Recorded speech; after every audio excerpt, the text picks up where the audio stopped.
Olá, pessoal, boa noite.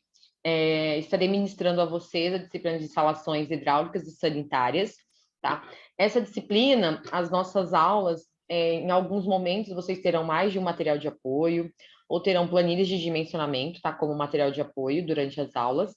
E nessa primeira etapa da nossa aula, nós vamos começar com a parte hidráulica, depois a parte sanitária e depois a parte pluvial dos projetos, beleza?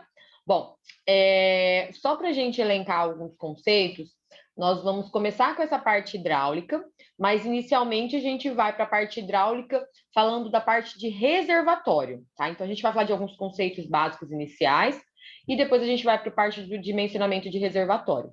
Na segunda parte da aula, a gente vai falar um pouquinho sobre a parte de traçado, sobre a parte de desenho do projeto, tá? Que é uma parte muito importante.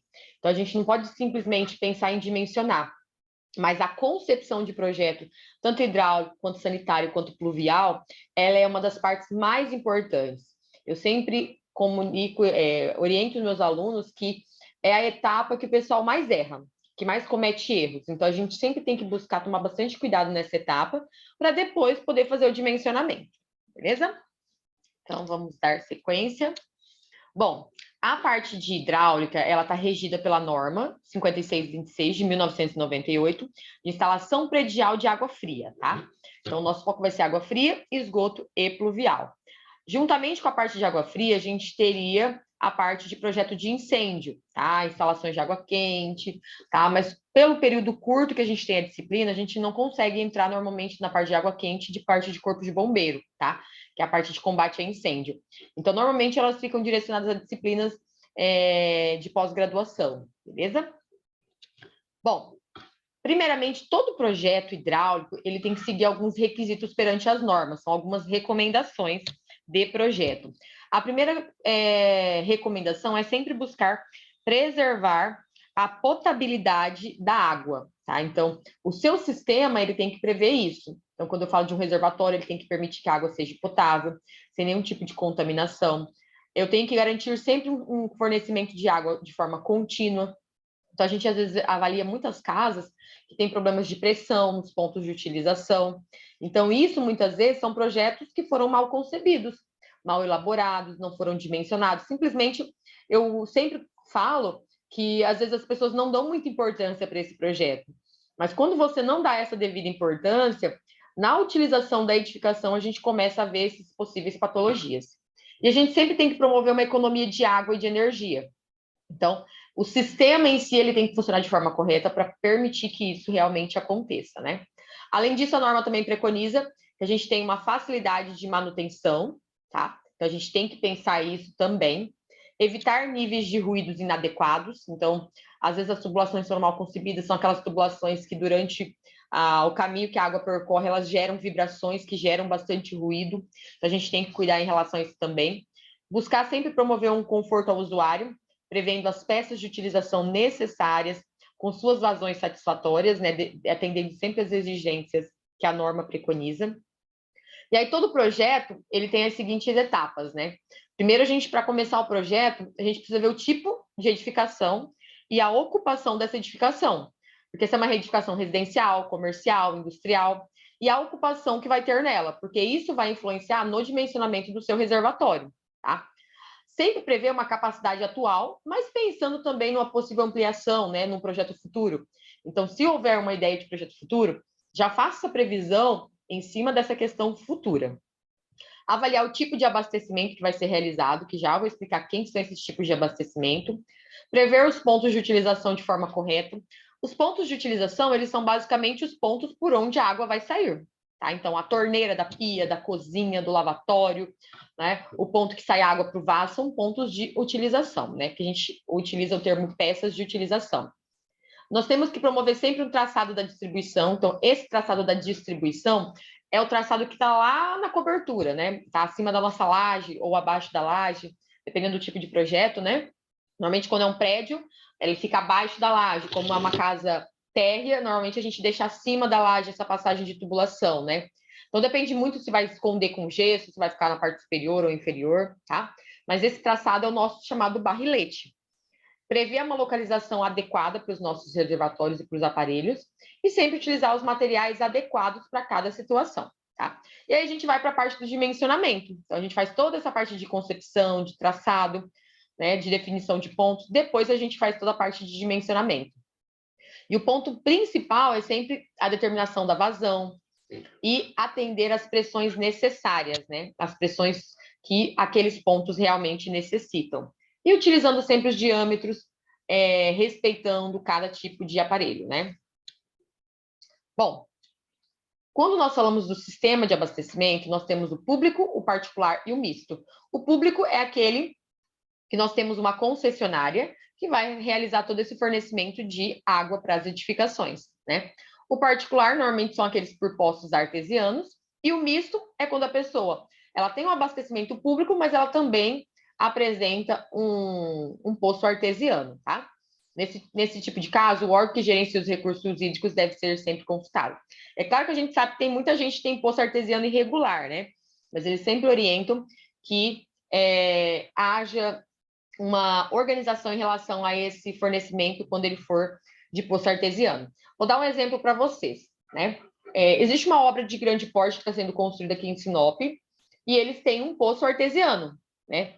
O poço artesiano é deles, né? Eles pagaram por tudo e tudo mais, só que para eles utilizarem aquela água, eles têm que informar a concessionária, né, aos órgãos públicos, desculpa, aos órgãos públicos uma previsão de quanto de água que eles realmente irão utilizar naquele local, tá? E aí aquela água ali ela é medida, né? Estou dando um exemplo de algo que é fiscalizado, né? Então aquela água ali, vamos supor, lá na obra eles colocaram 40 mil litros de utilização por mês daquele poço. Eles não podem ultrapassar aquela quantidade. E aquela quantidade ela é sempre verificada pelos órgãos públicos para verificar se eles realmente estão utilizando a quantidade que foi orientada ou se estão passando o limite, tá? Então, eles não podem passar daquele limite. Então, normalmente, quando você tem esse posto legalizado, você tem que consultar esses órgãos que gerenciam os recursos hídricos, né? Os órgãos públicos, para eles poderem fazer, tipo, um monitoramento. É ter o poço, mas você paga por aquilo, mas ele tem que ser... ele tem que estar passando por esse processo aí de monitoramento. Bom, dentro dos sistemas de distribuição, nós podemos ter o direta ou indireta, tá?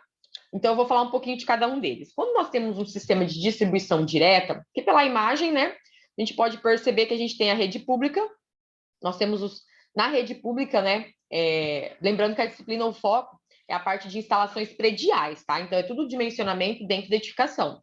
Aqui não é a rede externa de fornecimento, tá?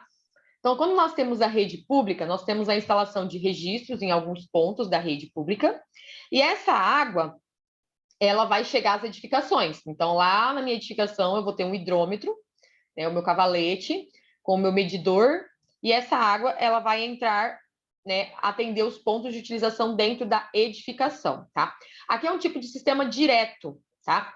Nesse tipo de sistema direto, a gente sempre tem que ter uma válvula de retenção para fazer com que essa água não retorne, tá? Então, ela não tenha tipo um refluxo, tá? Então, tem que ter uma válvula de retenção e a pressão que a minha rede tem que fornecer tem que ser suficiente para dar pressão nos meus pontos de utilização. Então, o meu vaso, o meu chuveiro, todos os pontos que sai água dentro da casa, ele tem que atender com a pressão perante a norma, ter as pressões mínimas. Então, a minha rede tem que ter essa capacidade suficiente de fornecer essa pressão adequada à minha edificação, tá? Então, algumas vantagens. Água de melhor qualidade, devido à presença de cloro residual na rede de distribuição. Maior pressão disponível, devido à pressão mínima de projeto, que tem que ser 10 MCA. Então, a rede já tem que ser pressurizada para atender essas condições, né? Menor custo de instalação, não havendo necessidade de reservatórios, bombas e registros. Então, para a parte interna da edificação, ela é mais interessante, porque a gente não tem esses custos de reservatório. Desvantagem. Caso falte água, faltou de vez, né? Nós não temos uma caixa d'água como reservatório para ter uma reserva. Então, a gente tem essa desvantagem nesse tipo de sistema. A água ela pode ter variação de pressão ao longo do dia, dependendo da questão de consumo. Porque sempre numa edificação a gente tem os picos de consumo. Então, tem horários que a gente tem um consumo maior, outros menor. Então, isso pode influenciar também. Pressões elevadas em prédios, né, em alguns pontos da cidade. Então, às vezes, você pode ter algum local que tem uma pressão muito elevada, né? Então, nós temos isso como um problema, que daí a gente tem que utilizar um redutor de pressão. A gente tem um limite de vazão, não havendo possibilidade de instalação de válvula de descarga devido ao pequeno diâmetro das ligações. Então, assim, o que acontece? Nesse tipo de sistema, normalmente você não tem utilização de válvula de descarga, porque a válvula de descarga do vaso sanitário, ela exige um diâmetro maior. E para esse tipo de sistema, normalmente você usa tudo caixinha acoplada. Então, porque a gente trabalha sempre com um diâmetro menor na tubulação, tá? Então, a gente fica um pouco mais limitado. Tem possíveis golpes de arriete, que são pressões excessivas na rede, e tem-se um aumento da reserva de água do sistema público. Então, assim, o sistema público, no caso, como a distribuição ela é direta, aqui nós não temos um reservatório dentro da casa, mas a rede pública tem que ter um reservatório grande. Então, ela acaba tendo esse aumento da reserva perante a rede pública, tá? E aí a gente tem o chamado golpe de arriete, que eu comentei aqui, né? Esse probleminha aqui que acontece quando a gente tem essas elevadas pressões, né? Então, o golpe de arriete, ele é um fenômeno hidráulico que parece marteladas no interior da tubulação, que ele tem, basicamente é um choque contra tubos, válvulas e conexões, né? Então, quando uma válvula ela é fechada de forma abrupta, geralmente válvula de esfera, borboleta, de retenção, então aquelas válvulas, né, que a gente tem lá de registros, né, ele é fechado de forma abrupta, a energia da velocidade é transformada em pressão. Então, a gente tem uma velocidade com que a água vem, quando você fecha um desses elementos de forma abrupta, ele gera muita pressão. E isso acaba dando esses choques que podem romper os elementos, gerar marteladas na tubulação. Então, esse golpe de arriete, quanto maior a velocidade de escoamento do fluido, maior a tendência de a gente ter esse golpe de arriete, tá? Normalmente, em prédios, a gente tem uma grande tendência de ter. Então, normalmente são colocadas algumas válvulas de retenção para reduzir, perdão, de retenção não, válvulas de redução de pressão, para que a gente consiga reduzir um pouco essa pressão e não ocasione esses golpes de arriete, que são essas marteladas, que podem vir a danificar com o tempo a sua tubulação e os seus equipamentos, os seus pontos hidráulicos. E a gente tem também o sistema de distribuição indireta, né? No sistema de distribuição indireta é o caso que nós temos um reservatório. O primeiro caso é a distribuição indireta por gravidade, onde nós temos um reservatório na parte superior. Então, o sistema de abastecimento público, ele vai encher esse reservatório na parte superior. Ou podemos ter superior e inferior, tá? Podemos ter essas duas situações. E aí, por pressão, né, por gravidade, a gente consegue atender as pressões dos apartamentos, aqui no caso de uma edificação, né? É claro que é bem óbvio que o primeiro apartamento é o que vai ter mais pressão. Possivelmente, dependendo da altura que a gente tiver essa edificação, nos pavimentos mais inferiores, né, nos primeiros pavimentos, é onde a gente tem que colocar essa chamada válvula redutora de pressão, para que a gente tenha uma redução aí na possibilidade de ocorrer esse golpe de arriete. Porque a tendência é que as pressões fiquem bem mais elevadas exatamente nesses pontos aqui. E aí nós temos um sistema de distribuição indireta por bombeamento, tá? Então, eu posso ter um sistema que ele vai ser bombeado, tá? Então, quando a minha rede não tem pressão suficiente, ela precisa ser bombeada para funcionar, tá? E a gente tem um sistema misto. Você pode ter tanto fornecimento por reservatórios, tanto por sistema indireto, por poços artesianos. Então, a gente pode ter essa variação aí dos nossos sistemas. Então, temos 3 situações aí de desenvolvimento. O nosso foco, né, de estudo é, claro, que é a parte quando a gente tem um reservatório. Então, o nosso reservatório, ele tem que ter uma capacidade suficiente para atender todos os pontos de utilização de uma casa. E cada pontinho de utilização, ele tem uma pressão mínima necessária que essa água precisa chegar. Então, o meu dimensionamento, ele tem que atender a essa condição. Então, nosso reservatório, primeiramente, é a primeira etapa do nosso projeto. Depois, nós temos o barrilete. O barrilete é essa tubulação horizontal, tá? Que fica acima ali da minha laje ou abaixo da laje, né? Então, aquela tubulação que vai distribuir e vai chegar aos pontos para atender os ambientes que a gente tem a água. Então, aquela tubulação que fica na horizontal, chamado barrilete. Aqui nós temos as colunas de distribuição, ou colunas de água fria, que são esses pontos aqui que vão atender as peças de utilização. Os ramais, que são as ramificações, então esses trechos horizontais aqui, eu me refiro que todos são ramais. Os subramais é o trechinho de tubulação antes de chegar do meu ponto de utilização, tá? Nós podemos ter alguns dispositivos de controle, que são os registros, as válvulas, e as peças de utilização são os pontos onde a gente vai sair a água. Então, chuveiro, lavatório, ducha higiênica, pia, lavatório, máquina de lavar roupa, tanque, tudo isso é as peças de utilização. Até quando você trabalha num software, quando você vai lançar esses pontos, você tem que lançar ele como uma peça de utilização, tá? E aí, para o dimensionamento do reservatório, o que a gente precisa entender um pouquinho como que funciona, né? Esse dimensionamento. Nós tanto dimensionamos o reservatório quanto as suas tubulações, tá? Então, primeiramente, o reservatório ele deve ser instalado de forma a garantir a sua efetiva operação e manutenção de forma mais simples e econômica possível. Então, a gente tem que prever um local legal para colocar ele, que ele atenda com as pressões suficientes e que ele realmente caiba naquele espaço. Ele deve ser construído e instalado de modo que no seu interior possa ser facilmente inspecionado e limpo. Então, a gente tem que lembrar que reservatório de água precisa de manutenção. Ele precisa ser limpo de forma periódica, tá? A capacidade de um reservatório de água fria deve ser estabelecida prezando sempre a questão de consumo. Então, a gente tem que levar em consideração quem que vai ocupar essa edificação, quantas pessoas, a utilização dela, para prever essa questão do volume. O volume de água reservado para uso doméstico deve ser no mínimo de 24 horas. Então, quando eu faço um reservatório, eu sempre conto ele para uma reserva mínima de um dia, tá? De utilização. É claro que em locais que a gente tenha a possibilidade de acontecer eventuais problemas de falta de água, a gente já tem que realizar uma previsão de reservatórios para poder atender mais que um dia, tá? Então, isso é bem relativo. Por exemplo, aqui em Sinop a gente não tem esse tipo de problema, né? Eu moro aqui há 12 anos, eu nunca passei por um dia que eu fiquei sem fornecimento de água. Então, não é um problema aqui, mas existem regiões que a gente tem que se preocupar com isso, tá? Então, cuidem na hora de fazer dimensionamento de reservatório. E o mínimo que se recomenda de um tamanho de reservatório é de 500 litros, tá? Quando nós fazemos um reservatório, nós podemos ter uma situação de reservatório superior e de reservatório inferior, tá? Então, essa parte do dimensionamento, normalmente para edificações, a gente prevê um superior, um inferior, mas isso é muito relativo, tá? Vai muito da parte de como que vai ser realizado esse tipo de dimensionamento.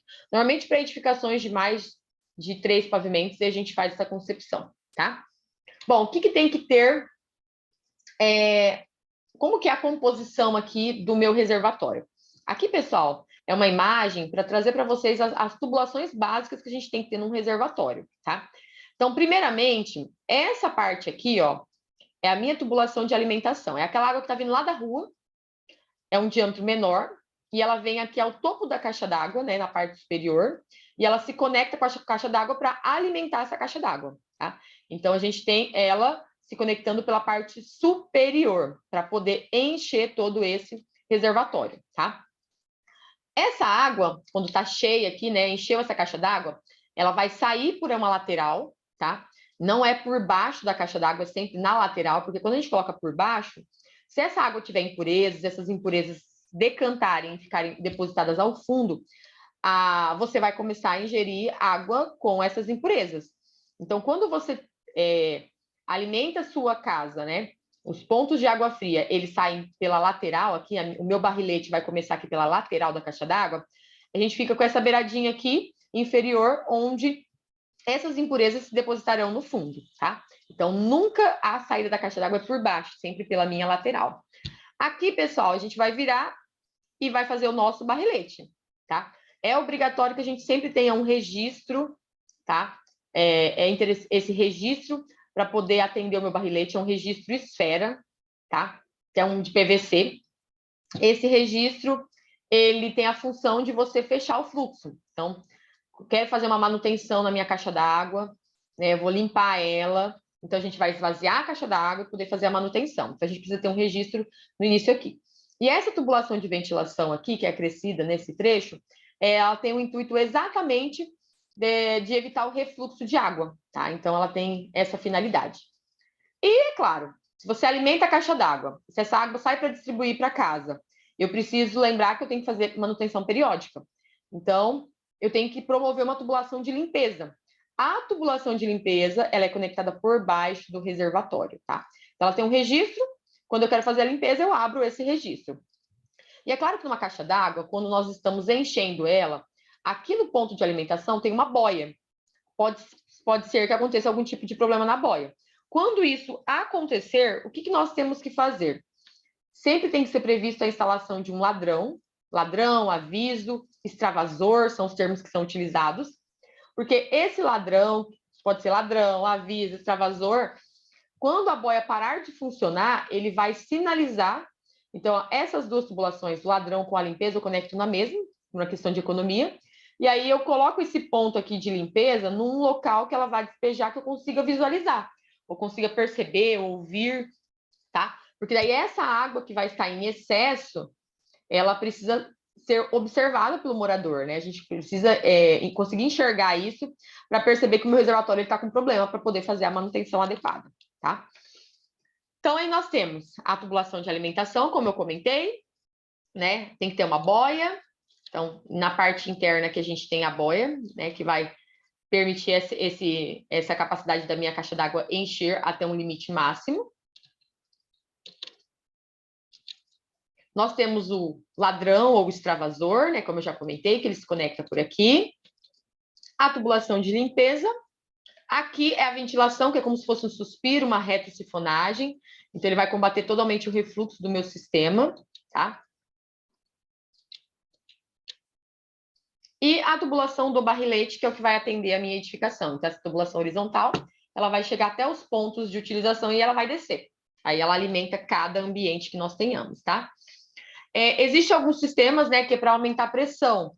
Então, muitas vezes, existem sistemas que você acrescenta, né, esse caninho aqui com esse reloginho aqui, que é um sistema de aumento de pressão quando você tem uma baixa pressão no seu sistema. Então, a possibilidade aí de utilização quando você tem uma situação muito limitada, e aí você não consegue atender as pressões necessárias, tá?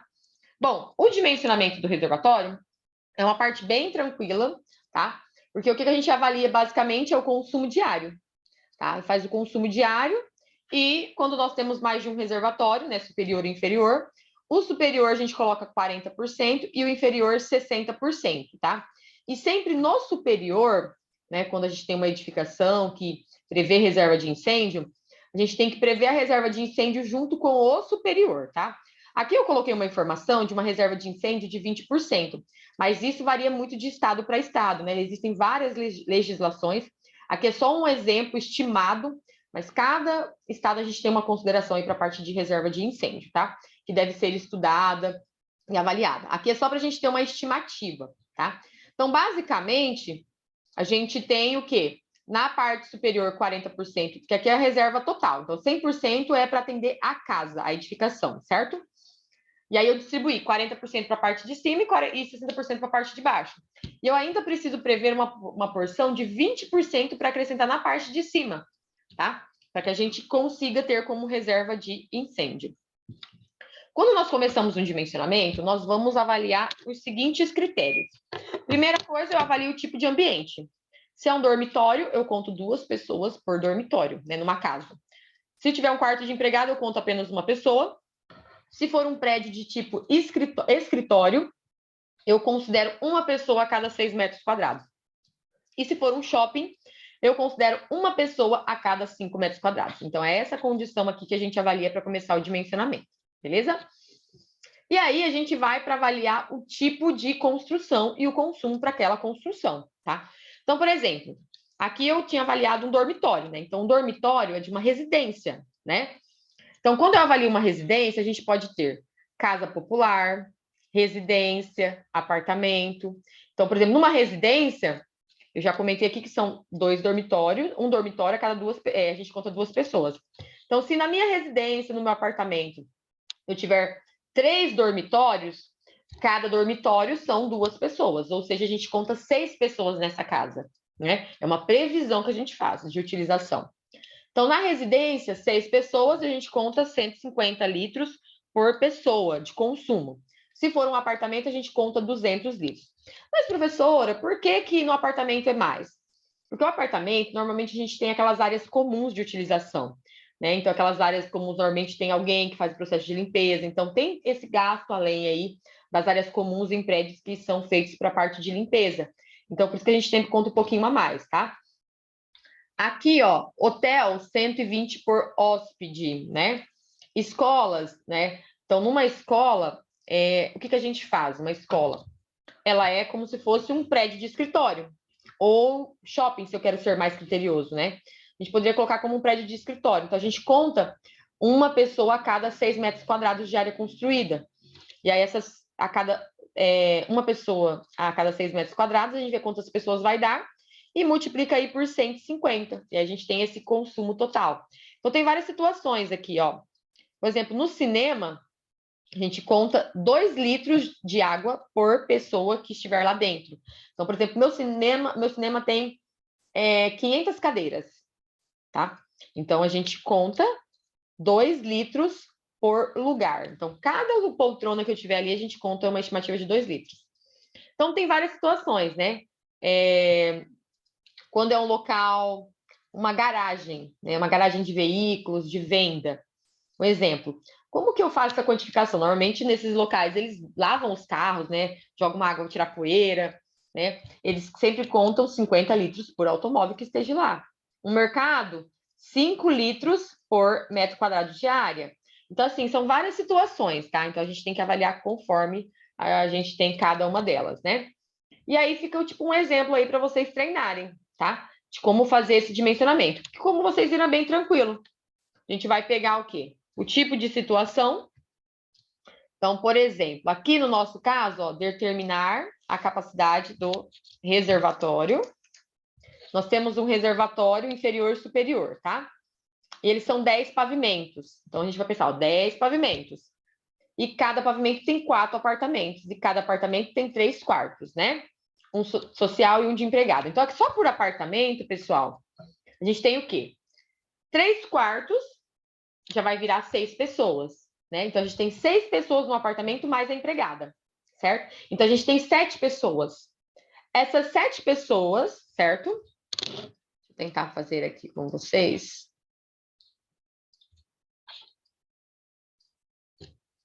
Então, eu tenho o quê? Tenho 7 pessoas, certo?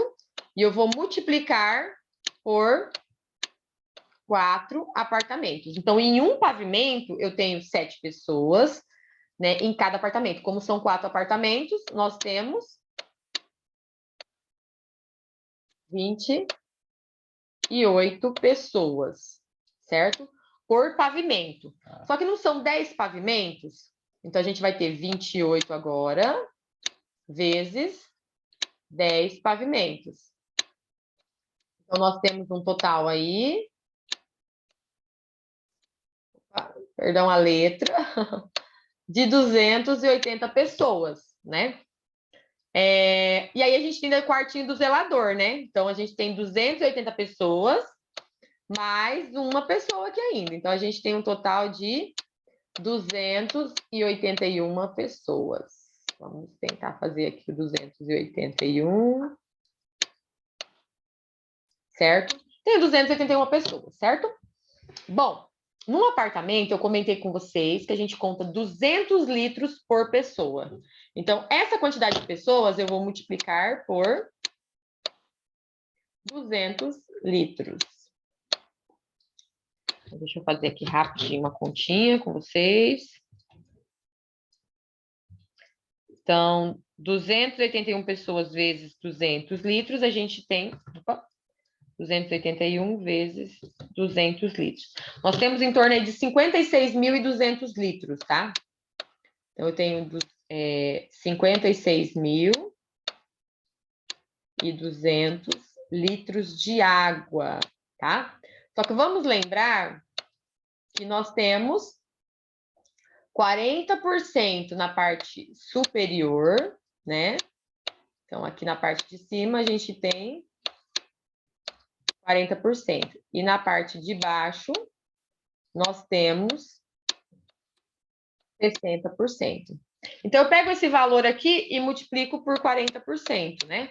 Então, 56.200, se eu multiplicar por 40%, eu tenho em torno aí de 22.480 litros na parte superior, tá?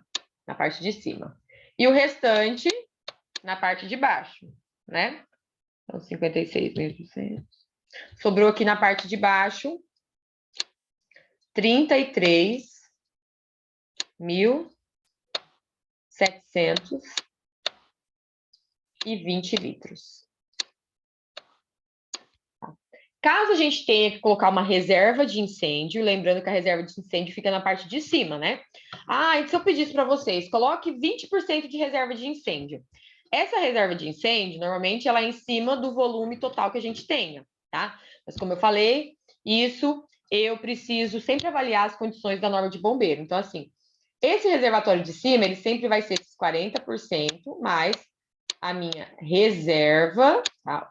De incêndio, tá? Vou colocar um RI aqui para a gente entender que é uma reserva. Então, assim, se eu pedir que for 20% de reserva de incêndio, é 20% disso daqui. Então, quando eu pego 20% disso daqui, é a mesma coisa, 40%, vai virar 60%. Então, vai ser a mesma coisa que o reservatório de baixo. Mas, como eu disse, eu não estou pedindo para vocês fazerem, por quê? Porque isso vai variar um pouquinho de legislação para legislação. Beleza? Então, essa seria a nossa primeira parte da aula. Já a gente volta aí com a segunda parte.